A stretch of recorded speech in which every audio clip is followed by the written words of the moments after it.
शहीद होने वाले वीरों का गुणगान करता हूँ। सूर्य के समान ओजस्वी तेजस्वी प्रकाशमान भारतीय संविधान के निर्माता बाबा साहेब अम्बेडकर को मैं सादर प्रणाम करता हूँ, सादर प्रणाम करता हूँ। निष्पक्षता एवं न्याय के प्रतीक निर्णायक मंडल एवं मेरे साथियों, मैं अमित चंदेल बाबा साहेब के सामाजिक न्याय के संघर्ष पर अपना वक्तव्य रखता हूँ। महोदय, एक बालक जो स्कूल में बाकी बच्चों के साथ पढ़ने का अधिकार न होता था, स्वयं से पानी पीने का अधिकार न होता था, जिसे लिखते नो प्यून नो वाटर। महोदय, सिर्फ इसलिए क्योंकि उसका जन्म ऐसे जाति व्यवस्था और ऐसे परिवार में हुआ था जिसे लोग अछूत कहते हैं। महोदय, अछूत जैसी कोई चीज होती नहीं है, ये तो लोगों की संकीर्ण मानसिकता होती है। अंबेडकर जी अस्पृश्यता को गुलामी मानते और कहते हैं दलितों और पिछड़ों का अपना उत्थान स्वयं करना होगा। इसी सिद्धांत और इसी मूल्यों का पालन करते हुए डॉक्टरेट ऑफ साइंस और पीएचडी की शिक्षा प्राप्त करने वाले अपने समय के सबसे पढ़े लिखे भारतीय होने का गौरव और कीर्तिमान प्राप्त की। मान्यवर, ये उसकी सामाजिक न्याय की संघर्ष यात्रा में प्रथम बड़ी उपलब्धि रही, क्योंकि वो शिक्षा अपनी विलासता हेतु नहीं अपितु सामाजिक न्याय और समाज के उत्थान के लिए प्राप्त करना चाहते थे। अंबेडकर जी बचपन से ही सामाजिक कुरीतियों, सामाजिक व्यवस्था के आलोचक रहे।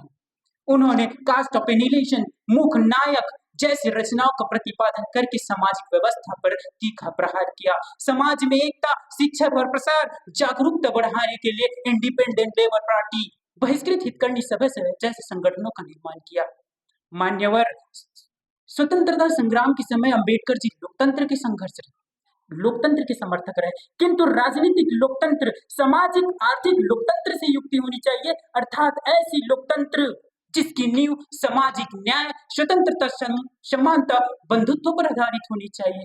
मान्यवर, स्वतंत्रता संग्राम के समय दलितों का प्रतिनिधित्व लेके दलितों को मंदिर में प्रवेश, महिलाओं को समान कार्य के लिए समान वेतन, मातृत्व अवकाश, वयस्क मताधिकार की समानता का अधिकार दिलाने के लिए वे सदैव प्रतिबद्ध है।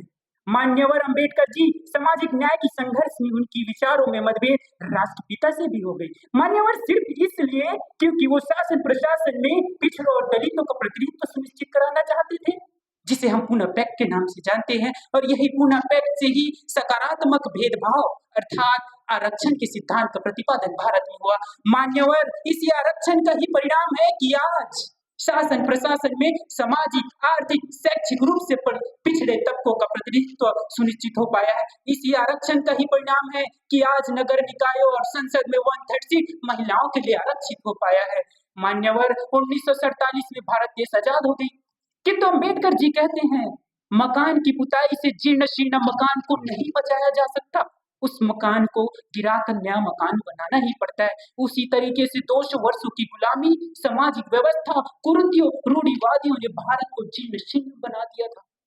मान्यवर अंबेडकर जी ने मनुस्मृति को जलाकर ऐसे भारतीय संविधान की रचना कर नए भारत के निर्माण में महत्वपूर्ण योगदान दिए।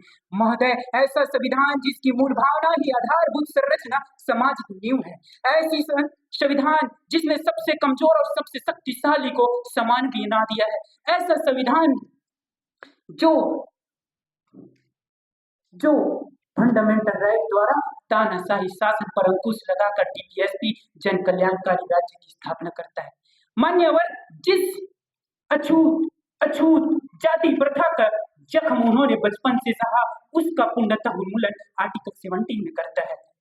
मान्यवर, वर्तमान परिप्रेक्ष्य में लोक अदालत, NALSA, mobile court, supreme court की जनहित याचिका, स्वतः संज्ञान, न्यायिक सक्रियता, न्यायिक समीक्षा जैसी अवधारणा बाबा साहेब अम्बेडकर के सामाजिक न्याय के संघर्ष का ही परिणाम है।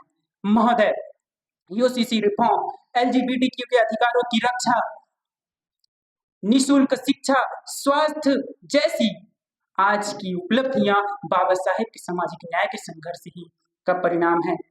महोदय, अंबेडकर जी कहते हैं स्वराज्य प्राप्त होना पर्याप्त नहीं है, स्वराज्य किसके हाथों में होगा यह महत्वपूर्ण है, स्वराज्य किसके हाथों में होना यह महत्वपूर्ण है। इसी सिद्धांत का प्रतिपादन करते हुए वो व्यक्ति की शासन के बजाय सामाजिक कल्याण के लिए कानून की शासन की स्थापना करते हैं, कानून की शासन की स्थापना करते हैं। अंत में मैं कहना चाहूंगा, मान्यवर अंबेडकर के व्यक्तित्व को हम देखे नहीं सुने तो होंगे, देखे नहीं तो सुने होंगे, उन्हें राजनीतिज्ञ कहा जाए या समाज सेवी, उन्हें अर्थशास्त्री कहा जाए या देशभक्त, संपूर्ण गुणों का समावेश, वे अपने व्यक्तित्व से संविधान का निर्माता कहलाए, संविधान का निर्माता कहलाए।